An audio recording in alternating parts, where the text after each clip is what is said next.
शुक्रिया तमाम आयोजक लोग और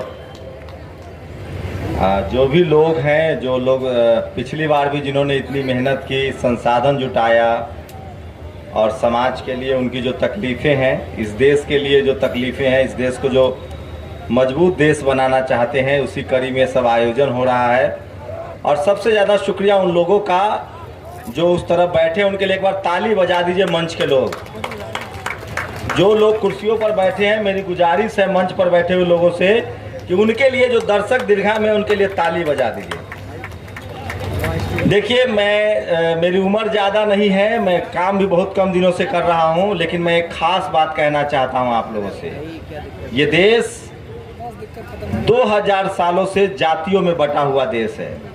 कोई ऐसी कम्युनिटी नहीं है जहां जाति नहीं है, लेकिन उस कम्युनिटी के जो जातिवादी लोग हैं वो इतने शातिर हैं, इतने होशियार हैं कि उन्होंने अपने ही समाज के लोगों को धर्म के आडंबर में घेर रखा है।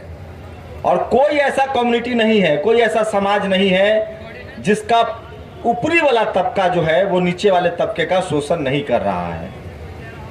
तो मुझे लगता है कि मैंने जो निष्कर्ष निकाला है कि इस दौर में 2000 सालों का भारत में जाति का इतिहास है और पिछले 120 सालों से धर्म के आधार पर दंगे चल रहे हैं।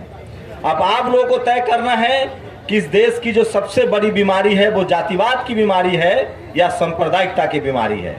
आज के समय में दोनों बीमारी बहुत जरूरी है, सांप्रदायिकता भी है और जातिवाद भी है। अब सवाल है कि ये दूर कैसे होगा। मेरा जो आकलन है, मेरा जो अनुमान है, मैं जो समझ पाया हूं कि इस देश में हर आदमी अपनी जाति और अपने धर्म के हिसाब से जब सोच रहा है, तो मैं इस देश के तमाम धर्म और जाति के लोगों से गुजारिश कर रहा हूं कि आप कुछ मत कीजिए, एक काम जरूर कीजिए। अपने बच्चों को किसी भी कीमत पर पढ़ाइए, अपने लिए संसाधन जुटाइए, और जिस दिन आप पढ़ लिख जाएंगे, संसाधन जुटा लेंगे, आपको जातिवाद और धार्मिक कट्टरता, संप्रदायवाद, ये दोनों समझ में आने लगेगा। आज के समय में मुझे नहीं पता भारत में डेमोक्रेसी क्या होगी, कल रहेगी नहीं रहेगी। दुनिया के बहुत सारे देश है जहां डेमोक्रेसी नहीं है। चीन में भी डेमोक्रेसी नहीं है, नॉर्थ कोरिया में भी डेमोक्रेसी नहीं है। भारत में बहुत जिस तरह की लोग अंदेशा जता रहे हैं, लेकिन मैं ये बात जानता हूं कि इस देश में डेमोक्रेसी बचाने की जिम्मेदारी सिर्फ शेड्यूल कास्ट के लोगों ने उठा रखी है, और उन पर कितना बोझ डाला जाएगा। सामाजिक बदलाव की जिम्मेदारी, डेमोक्रेसी बचाने की जिम्मेदारी बाबा साहब ने संविधान दिया, उनके वंशजों ने बड़ी लड़ाई लड़ी है। तथागत बुद्ध ने लड़ाई लड़ी, उसके बाद फूले, पेरियार, अंबेडकर, रैदास, कबीर साहब ने लड़ाई लड़ी, आज़ादी के बाद जगदेव बाबू ने लड़ाई लड़ी। उन लोगों की पहचान कीजिए जो अपने जाति को लेकर बैठे हुए हैं, और उससे भी ज़्यादा खतरनाक है जो अपने धर्म को लेकर बैठे हुए हैं। आखिर बहुजन समाज अपना धर्म भी छोड़ चुका है, अपनी जाति भी छोड़ चुका है, और वो एक सामाजिक एकजुटता की बात करता है, और वो संविधान बचाने की बात करता है। उनकी भी पहचान कीजिए, कौन लोग हैं जो धर्म के नाम पर गोलबंद हैं, कौन लोग हैं जो धर्म के नाम पर राजनीति करते हैं।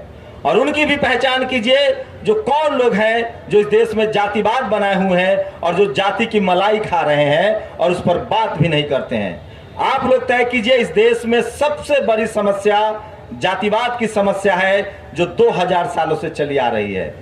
1920 के आसपास इस देश में धार्मिक सांप्रदायिकरण का खेल शुरू हुआ है।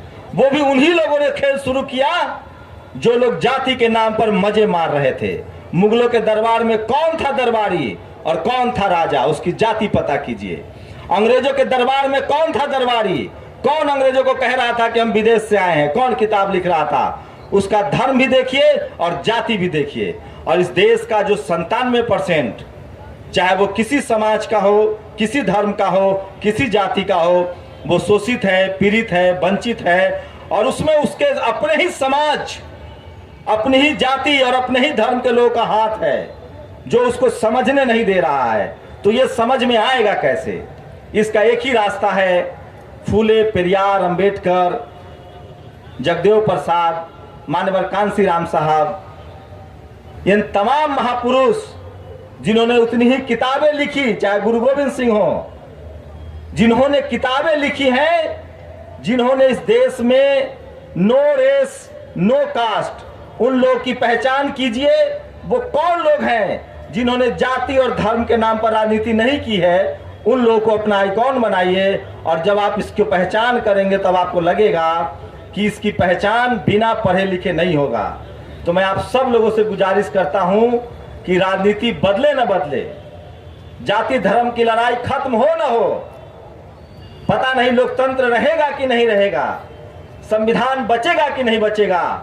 एक काम हम लोग कर सकते हैं इंडिविजुअल, अपने बच्चों को पढ़ाइए, अपने बच्चों का पेट काट कर पढ़ाइए, उनके भविष्य के लिए सोचिए, संभव हो तो दुनिया के किसी देश में भेजिए, लेकिन उनको पढ़ाइए और किसी बहकावे में मत आइए।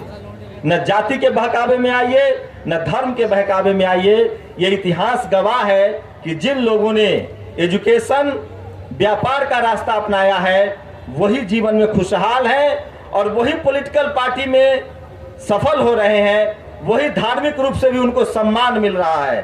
तो एक लक्ष्य तय करे, और खासकर बहुजन समाज के लोग ही गरीब हैं, SC ST OBC के लोग गरीब हैं, वो किसी भी कीमत पर।